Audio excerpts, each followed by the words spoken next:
Vamos lá, pessoal. Vamos começar mais um módulo do curso Direito Administrativo com o Dudu. Vamos começar agora o estudo do módulo número 6, que é o módulo da responsabilidade civil do Estado. Lembrando que você pode ter comprado somente esse módulo, vai ser um prazerzaço de receber aqui para estudar Direito Administrativo comigo. Você pode ter comprado mais de um módulo ou o módulo inteiro, ou o curso inteiro. Para mim, é um prazer da mesma forma te receber aqui para estudar Direito Administrativo da forma como eu sempre acreditei. Completo, sem omissões e atualizado. Vamos lá, a gente vai começar a estudar agora o tópico da responsabilidade civil do Estado. Dentro do curso Direito Administrativo com o Dudu, corresponde ao módulo 6 ou à aula 6. Legal? Vamos começar aqui, presta atenção, vamos começar primeiro fazendo uma introdução. Pessoal, o que seria estudar a responsabilidade civil do Estado?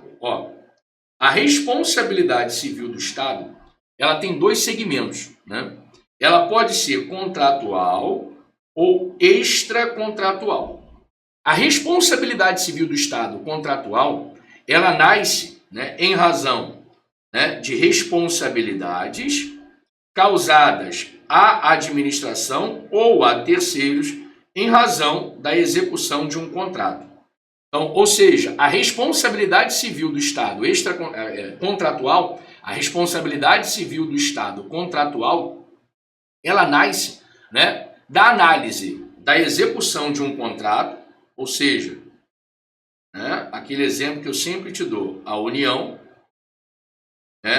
chamou a empresa AB para levantar esse prédio. A União assinou um contrato com a empresa B. E na execução desse prédio, a empresa AB, ela pode causar danos, tanto à própria administração pública quanto a terceiros. Por exemplo, uma marreta pode cair de lá de cima e matar uma senhora aqui embaixo. Por exemplo, essa obra aqui pode fechar uma rua e acabar com vários comércios. Ou seja, a execução dessa obra pode causar prejuízo tanto à administração quanto a terceiros. Isso aqui, nós não vamos estudar na aula de hoje. Isso aqui foi estudado no módulo 5, porque isso aqui corresponde à matéria de contratos administrativos. Aí você tem que estudar o artigo 120 da nova Lei de Licitações e Contratos Administrativos, que é a Lei 14.133 de 2021. O que nós vamos estudar agora é a responsabilidade civil do Estado extracontratual.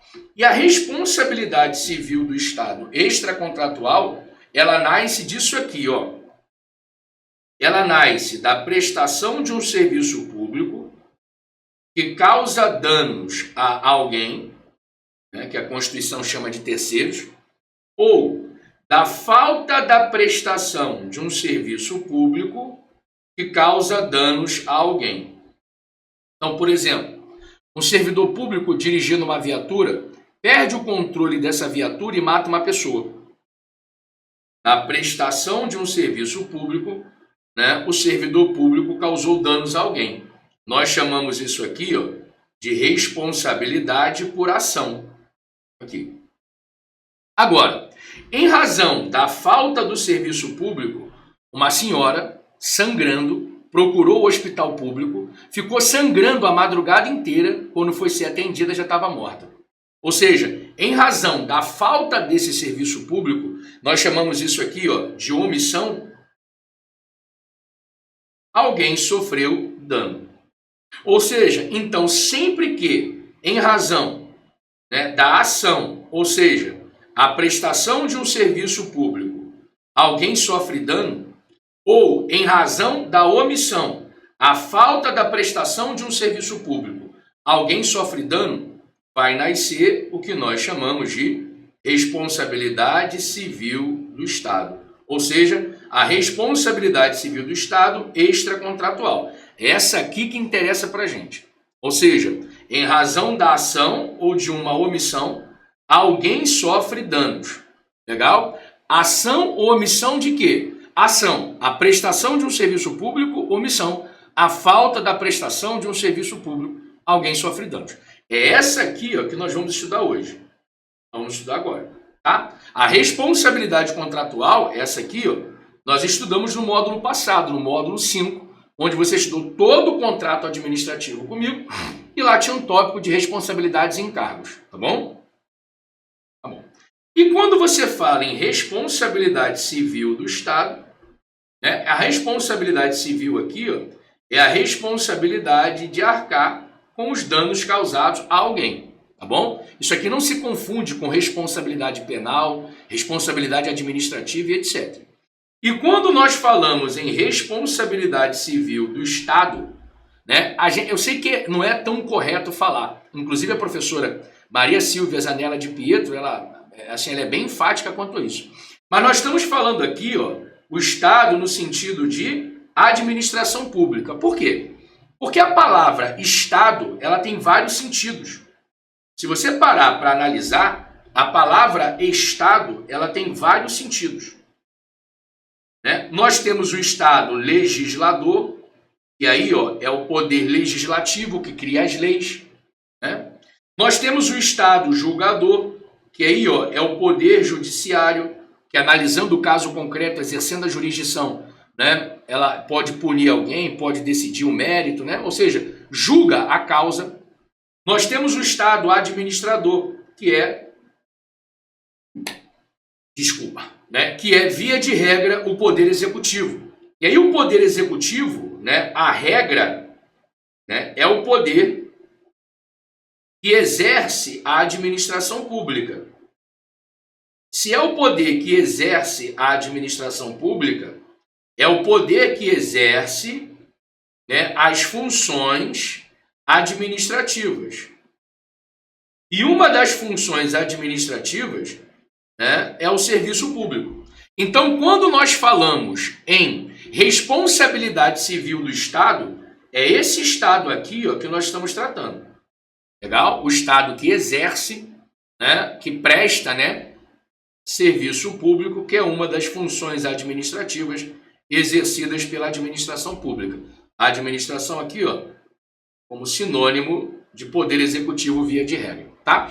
Então, quando nós estamos querendo estudar aqui, ó, a responsabilidade civil do Estado, estamos querendo analisar a responsabilidade da administração pública em razão da prestação ou da falta da prestação de um serviço público. Só para a gente poder terminar, né? O Estado também pode ser Estado-membro, né? Estado-membro de uma federação. Rio, São Paulo, Minas e assim vai. Não é esse e nem é esse. Nós estamos tratando aqui, ó, via de regra, né, do Estado administrador, que em regra, como função típica, é exercida pelo Poder Executivo. Lembrando que a administração, de forma atípica, também pode ser analisada, né, pelo Poder Legislativo, pelo Poder Judiciário. Mas basicamente aqui, quando o assunto é serviço público, basicamente aqui, né, é o Poder Executivo. Você vai entender daqui a pouquinho por quê. Tá bom? Né? Mas basicamente é isso aqui.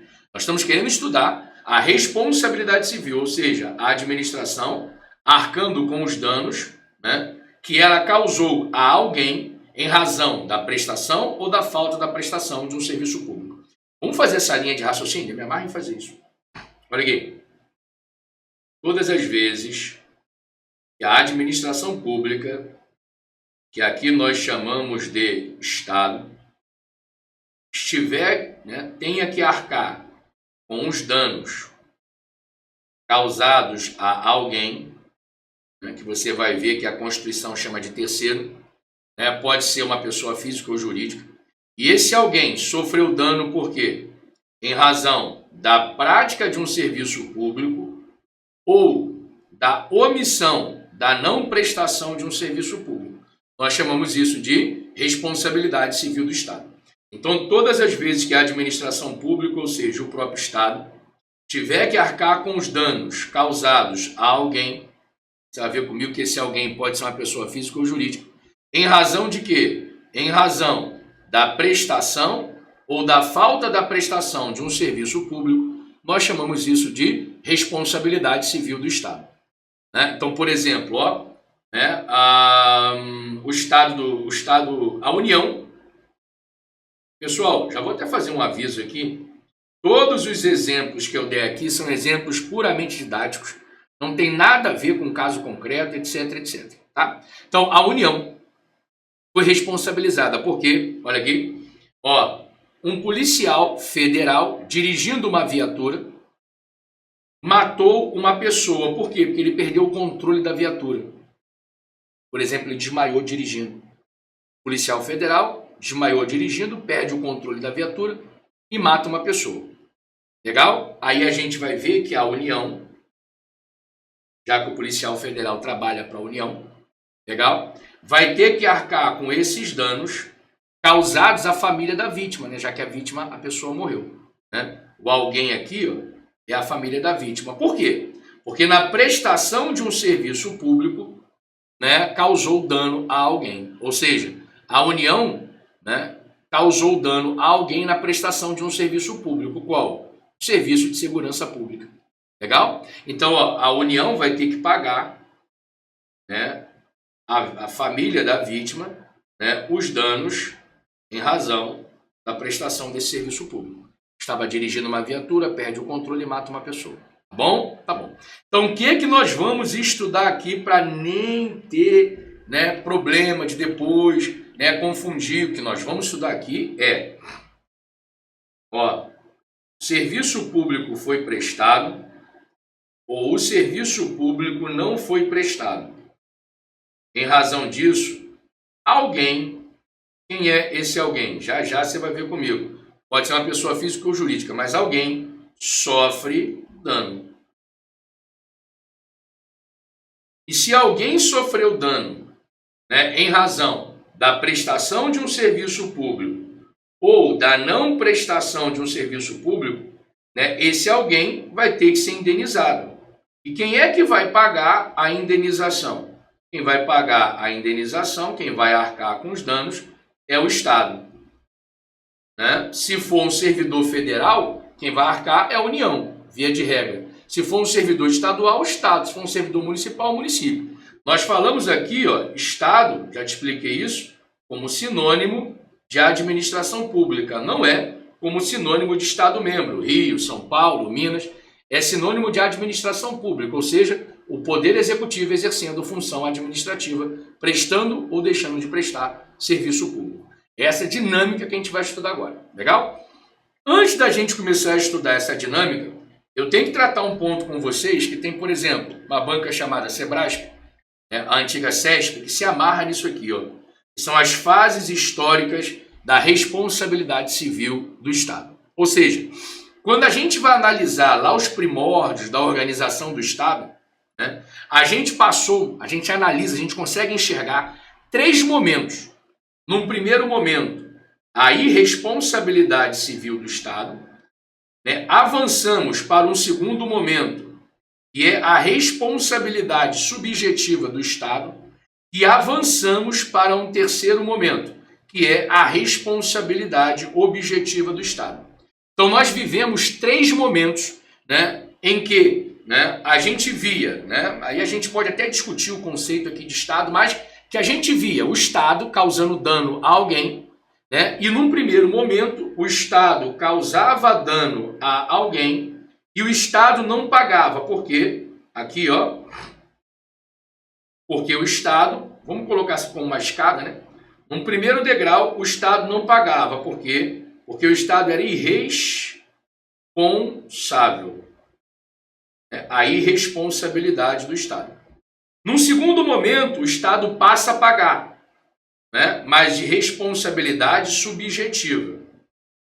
Num terceiro momento, que alguns doutrinas, a maioria da doutrina, né, considera como momento atual, o Estado paga, mas por meio de responsabilidade objetiva.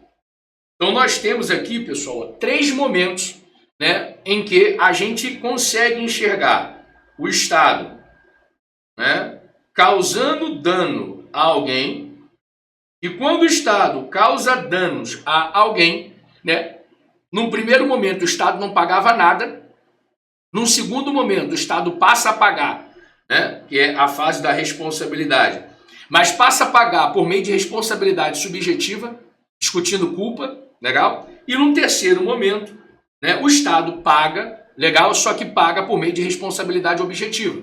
Ou seja, não discute nem dolo e nem discute culpa. Aqui, ó, eu sei que não é talvez o mais correto, mas para a prova ajuda, né? Num primeiro momento não paga, num segundo e num terceiro momento paga. Para a maioria da doutrina, esse aqui, ó, é o estágio que nós estamos hoje. É o estágio atual, né, da responsabilidade civil do Estado. Legal? Vamos fazer uma análise aqui, ó, de cada uma dessas fases. Eu acho interessante para que você tenha argumentos para, de repente, uma prova discursiva, né? Uma prova que você tem que escrever alguma coisa, ou até mesmo uma questão um pouco mais complicada como CESP e FGV. Sebrasp e FGV. Vamos lá? Então, a primeira fase você já conhece comigo, né? Você já viu comigo, né? Que é a fase da irresponsabilidade. Ou seja, na fase da irresponsabilidade civil do Estado, o Estado vai perceber que causou dano a alguém, mas não vai querer pagar a indenização. Não vai querer arcar com os prejuízos dos danos, né, morais, materiais, etc. Legal? Pessoal, isso aqui, ó, remonta à ideia dos estados absolutistas, né, do período absolutista. Perfeito? Nessa época, o soberano, né, o imperador, o monarca, né, ele se confundia com o Estado e com Deus. A gente não, né? Era uma fase nessa época em que, olha aqui, ó, o monarca, ele era o Estado e ele era Deus, cara. Como se fosse uma personificação divina, como diz aí a doutrina. E se o monarca, né, ele representa o Estado, que representa Deus, a gente trabalhava com a seguinte regra, ó, Deus não erra, o Estado não é, Deus não erra, o monarca não erra, o Estado não erra. Ou seja, se todos esses aqui é a mesma coisa, nenhum desses aqui, ó, comete erro. E se eles não erram, legal? Se eles não erram, como é que eles vão ter que indenizar? Só indeniza quem erra. A base é essa, né, que eles pensavam. Se eles não erram, não tem por que pagar a indenização. Tem até aqui, ó, um ditado em inglês, que você não vai me ver falando inglês, né? Mas que traduzindo numa tradução literal significa, ó, o rei não erra, o rei não faz mal. Se o rei não erra e o rei não faz mal, e o rei é a mesma coisa que o Estado, é a mesma coisa que Deus, eles não erram. Se eles não erram, eles não cometem dano a ninguém. E se não comete dano, não tem responsabilidade. Basicamente é isso. Só que essa fase, ela sofreu várias críticas, né? Mas a principal crítica que a gente vê aqui, ó, né, são duas. Qual é a primeira crítica? A primeira crítica são as revoluções liberais, né? Basicamente aqui, a Revolução Francesa, né? A Revolução Francesa, ela prega, né, basicamente a igualdade. E se todos são iguais, não tem por que o monarca ser tratado como uma inspiração divina e por isso não errar. Se todos são iguais, é o contrário, todos erram. Legal? E a segunda crítica é o surgimento do Estado de Direito, né? No Estado de Direito, a gente vê nascer o princípio da legalidade. Ou seja, o mesmo Estado, né, o mesmo Estado que cria suas leis, é o mesmo Estado que respeita suas leis. Então, o mesmo Estado, né, o mesmo Estado soberano que cria, é o mesmo Estado que respeita. E se o Estado cria leis, entre aspas, né, ali analisando o caso concreto da época, né, punindo quem causa dano a terceiros, não pode ele causar dano a alguém. Legal? Então, essa é a ideia básica, né, para falência, para não existir mais, né, não se aceitar mais, e aí eu vou falar para você, acho que não tem base em nenhuma democracia, não se aceita mais a fase da irresponsabilidade. A fase da irresponsabilidade, ela morre, né, com as revoluções liberais e com o nascimento do Estado de Direito. Bom? Então, pessoal, se nós vencemos a primeira fase, temos que agora entrar na segunda fase. Deixa eu explicar para vocês aqui um negócio, ó. Deixa eu só acertar isso daqui. Ó, deixa eu explicar para vocês um negócio. Nós passamos a análise da primeira fase, né? Na primeira fase, lá no absolutismo, a gente viu que a administração, porque aqui o Estado, né? Assim, o Estado lá no seu embrião, né, ele não pagava indenização quando ele causava dano a alguém. Por quê? Porque estávamos na fase da irresponsabilidade. Chegamos agora na segunda fase. Na segunda fase, a gente vai ver que é a primeira fase em que a administração pública se vê obrigada a indenizar os danos que ela venha a causar a alguém. Legal? Só que essa segunda fase, ela é considerada, né, a segunda fase, ela é subjetiva. Ou seja, a segunda fase é a fase da responsabilidade subjetiva. Sendo assim, sendo ela, a segunda fase, a fase da responsabilidade subjetiva, ela tem como fundamento a culpa. Ela está fundamentada na culpa. E aí, existem aqui, duas teorias que fundamentam a existência dessa culpa, né? A segunda fase, então, que é subjetiva, está fundamentada na culpa. A culpa, ela é analisada em duas teorias. A teoria, né, da culpa individual ou a teoria da culpa do serviço.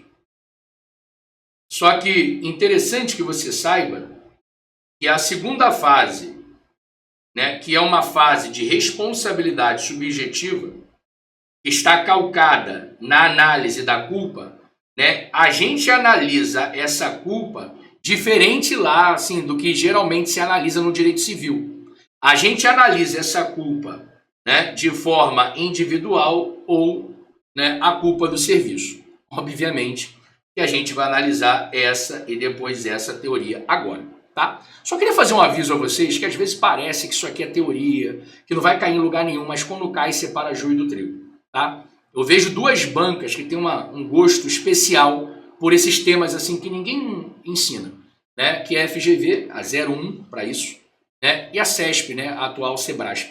Né? Eles têm uma, como é que eu vou te falar, uma predileção a cobrar essas coisas que ninguém gosta de cobrar, que ninguém gosta de ensinar, né? Mas eles colocam lá na prova, você tem que saber, tá bom? Tá bom. Então vamos lá, Então quer dizer que eu estou na segunda fase, né? Que é a primeira fase das responsabilidades civis, né? Na história, no desenvolvimento da história, né? Em que o Estado se vê obrigado a pagar, né, os danos causados a alguém, o Estado responde pelos danos causados a alguém. Só que essa segunda fase, a responsabilidade, ela é subjetiva. O que significa dizer isso? Sendo subjetiva, a segunda fase ela está ancorada na culpa. Legal? E essa culpa ela pode ser uma culpa individual ou uma culpa do serviço. Vamos lá? Olha aqui. Avancemos. A teoria da culpa individual, né, ela, como é que se diz? Faz uma diferenciação. Qual diferenciação, professor? Ela diferencia os atos de império e os atos de gestão. Todas as vezes que a administração pública agisse por meio de ato de império e causasse dano a alguém, atos de império são aqueles em que a administração tem supremacia.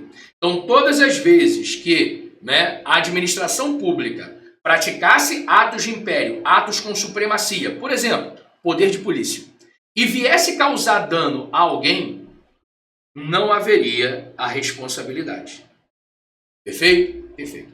Agora, se a administração pública praticasse atos de gestão são aqueles atos em que a administração pública pratica sem a supremacia do interesse público. Legal? E a administração pública praticando atos de gestão, se ela viesse a causar danos a alguém, atos de gestão, aqueles atos sem a supremacia, aqui haveria responsabilidade.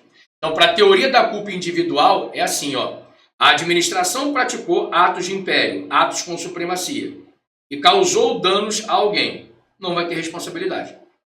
Legal? Agora, a administração praticou ato de gestão, ato sem supremacia, e causou danos a alguém, vai ter responsabilidade. Então, para a teoria da culpa individual, teoria, né, da culpa, né, individual,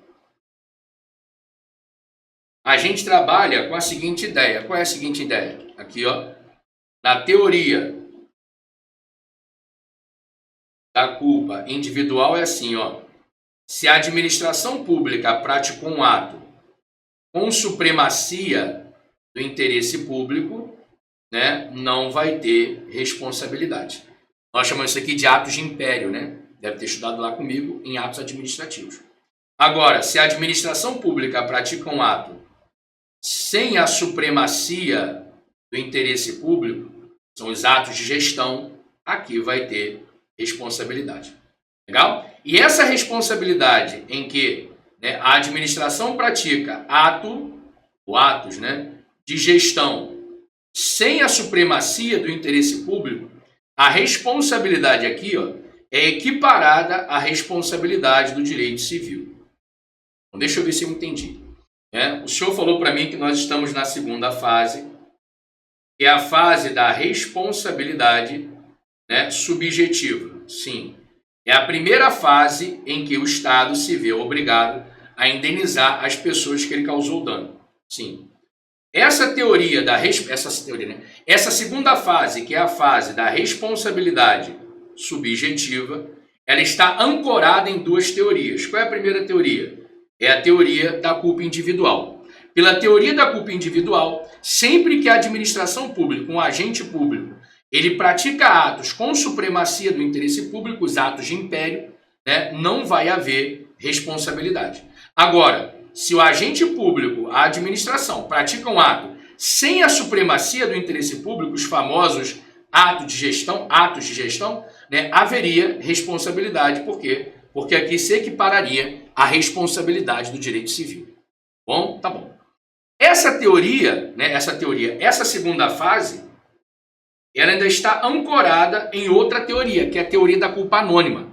Na teoria da culpa anônima, a gente verifica a análise da culpa em razão da falta do serviço. Ou seja, todas as vezes, né, que um serviço público, SP, um serviço público faltasse, se o serviço público falta, haveria culpa da administração pública. Ou seja, se um serviço público falta, haveria culpa da administração pública, né? Que nós chamamos aqui, ó, a administração pública como serviço. Por isso a ideia de culpa do serviço. Então, todas as vezes que a administração pública, né, tinha que prestar um serviço público, mas esse serviço público falta, haveria culpa da administração, ou seja, culpa do serviço público como um todo. Culpa da administração, né, ou culpa do serviço público como um todo. E aí, professor, quando é que eu sei que um serviço público faltou? O serviço público ele faltou quando ele não funciona, quando ele funciona mal ou ele funciona atrasado. Professor, o senhor pode me dar exemplo disso? Posso. Quando o serviço público não funciona, a senhora procura atendimento médico no hospital público, fica sangrando a madrugada inteira e quando é atendida, ela já está morta. O serviço público não funcionou. Quando o serviço público funciona mal, a senhora vai para o hospital público, sangrando, procura atendimento médico. Ela é operada, só que esquecem uma gase dentro da barriga dela e ela morre de infecção generalizada. Ou quando o serviço funciona atrasado, a senhora, sangrando, ela procura atendimento médico, vai para o hospital, só que em razão da demora, quando ela é atendida, ela perde o útero. O serviço público funcionou atrasado e ela perdeu o útero em razão disso. Ou seja, todas as vezes que o serviço público não funciona, funciona mal ou funciona atrasado, a gente tem a falta do serviço. Deixa eu explicar aqui rapidinho, ó. Para alguns doutrinadores, essa ideia da falta do serviço ainda é aplicada nos dias de hoje, nos casos de omissão. Omissão do serviço público, tá? Eu vou te explicar isso aqui melhor, mas eu já tenho que te avisar isso. Que para a maioria da doutrina, hoje, nós já estamos na terceira fase da responsabilidade civil do Estado. Só que, por uma boa parte da doutrina, um pedacinho da segunda fase ainda é utilizada até os dias de hoje. Então, deixa eu ver se nós estamos falando a mesma língua. Ó, nós estamos analisando as fases históricas da responsabilidade civil do Estado. Professor, esse ponto cai? Cai, tá? Então aqui, ó. Numa primeira fase, lá atrás, na época do absolutismo, nós vivíamos a irresponsabilidade. Ou seja, o Estado causava dano a alguém, mas não respondia. Né? Pautado no absolutismo, na crença, né, que o monarca era o Estado e era Deus ao mesmo tempo, nós já vimos. Avançamos, né, ou seja, superada a primeira fase, avançamos para a segunda fase. Na segunda fase, o Estado ele tem responsabilidade. O Estado paga os danos que ele venha causar a alguém. Só que o Estado paga, né, por meio de uma responsabilidade que é subjetiva. Ou seja, essa responsabilidade subjetiva prega para a gente que é necessário a análise da culpa. Perfeito? E se é necessário a análise da culpa, nascem aqui duas teorias. A teoria da culpa individual, né, que a gente divide, né, ato de império e ato de gestão, e a teoria da culpa do serviço, em que vai haver responsabilidade sempre que o serviço público faltar. Ou seja, sempre que o serviço não funcionar mal ou funcionar atrasado. Lembrando que para uma boa parte da doutrina, essa segunda teoria ainda continua, né, válida até os dias de hoje para explicar as omissões do Estado. Legal? Legal. Pessoal, avançando para uma terceira fase, que a gente vai estudar agora, a gente vai ver o Estado respondendo. Só que o Estado respondendo de forma objetiva. Né? A gente vai analisar isso aqui agora. Ó. E para a maioria da doutrina, essa terceira fase é a fase atual. Bom, vamos lá? Terceira fase. Olha a terceira fase aqui. Ó. É a fase da responsabilidade objetiva. Ou seja, né, significa que atualmente, né, o estágio da responsabilidade civil do Estado é de uma responsabilidade objetiva. Olha aqui, ó. Atualmente, né, nós estamos vivendo a terceira fase, né, do histórico, da história da responsabilidade civil do Estado. Pegando a ideia desde lá de trás, desde 1700 e blá, blá, blá, até os dias de hoje, né, nós passamos por 3 fases e nós estamos na terceira fase da responsabilidade. Né? É a fase atual. Tá bom? Tá bom. E essa terceira fase, ela é objetiva. Ou seja, na terceira fase da responsabilidade civil do Estado, não há, olha aqui, ó, não há necessidade de comparação, né, de comprovação, da culpa, nem individual e nem do serviço. Na segunda fase, né, que é a segunda fase da responsabilidade, né, ou seja, na fase da responsabilidade subjetiva, né, tem que ficar comprovada a culpa individual ou a culpa do serviço. Na terceira fase, cara, ó, por ser objetiva, nós não analisamos qualquer tipo de culpa. Seja a culpa individual, seja a culpa do serviço. Na terceira fase, nós não analisamos. Responsabilidade objetiva. Legal? Perfeito. Então, se não tem análise da culpa, como é que acontece aqui, professor? Cara, simples. Aqui, ó. Existe a conduta, ou seja, uma ação ou uma omissão. Essa ação ou essa omissão é o nexo causal para alguém sofrer dano. E pouco importa se houve culpa ou não, né? Seja, né, individual, seja do serviço público. A gente, quando vai analisar essa ação ou essa omissão, nós não estamos nem aí, né, se houve culpa individual, culpa do serviço. A gente não analisa a culpa. O que basta é que existe uma ação, o policial dirigindo uma viatura, perde o controle, sobe na calçada e mata uma pessoa. Ou seja, existe uma ação em que essa ação é o nexo causal, ou seja, é o motivo do dano. Uma omissão. Né? Uma senhora procura um hospital público, fica esperando para ser atendida, e aí pouco importa quem deixou de atender, mas ela não foi atendida, em razão dessa omissão, ela morre. Ou seja, houve uma omissão, essa omissão é o nexo, ou seja, é a causa do dano. Perfeito? Então, nós chegamos nesse atual estágio, que é a terceira fase da responsabilidade. Então, ó, preste atenção aqui. Ó.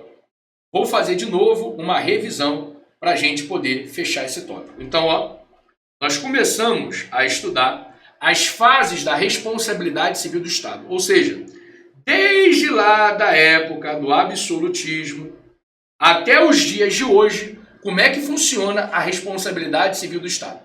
Num primeiro momento, o Estado não respondia. Legal? Não, e aí, quando a gente fala em Estado aqui, merece até uma aspa, né? Algumas aspas. Legal? Mas, para você, aqui no momento, Estado.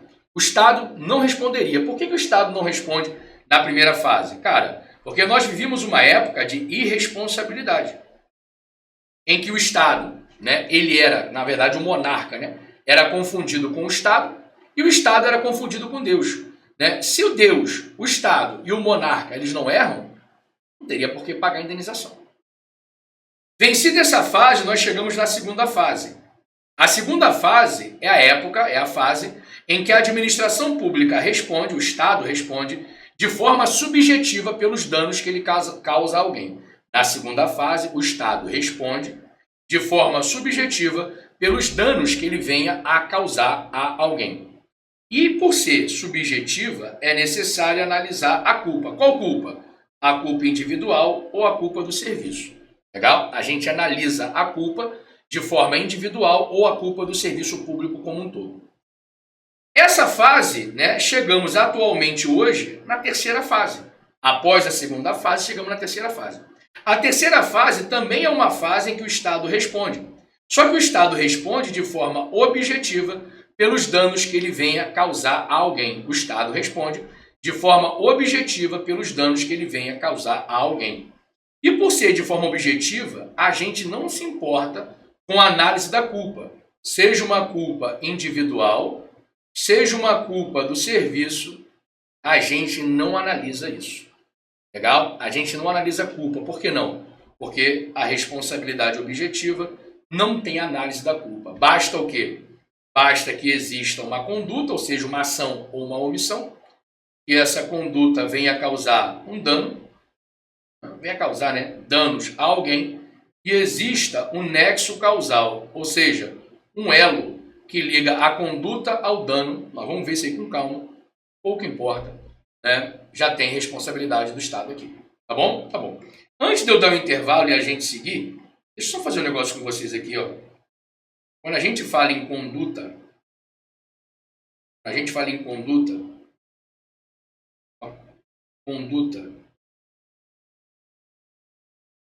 a conduta ela pode ser de duas formas, né? A conduta ela pode ser uma ação ou ela pode ser uma omissão. A conduta que é uma ação, né, nós chamamos de conduta comissiva.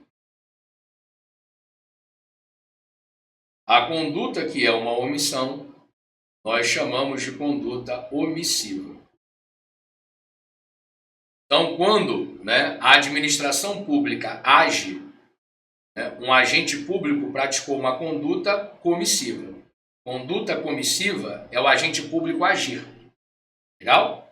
Quando a administração pública pratica uma conduta omissiva, né, houve uma conduta, né, uma conduta com omissão, né, houve uma conduta omissiva, ou seja, algum agente público ou serviço público deixou de agir. Então, sempre que a gente tem, né, uma ação, conduta comissiva. Sempre que a gente tem uma omissão, conduta omissiva. Porque às vezes a gente fala conduta, né, a maioria das pessoas acham que conduta é somente ação. Não. Conduta pode ser ação ou omissão. A conduta por ação é uma conduta comissiva. A conduta por omissão é uma conduta omissiva. Legal? A gente tem que entender isso para poder seguir aqui legal e não ter confusão. Pessoal, vencido essa introdução e as fases da responsabilidade civil do Estado, eu vou entrar com vocês no próximo bloco no atual, né, esquema básico da responsabilidade civil do Estado brasileiro. Hoje, né, esse aqui é o atual modelo, né, da responsabilidade civil do Estado. Legal? É VaptVupt, eu já estou voltando, né, acrescentando muita informação, seja no seu caderno ou nos seus estudos aí para construir a sua aprovação. VaptVupt, eu já estou voltando.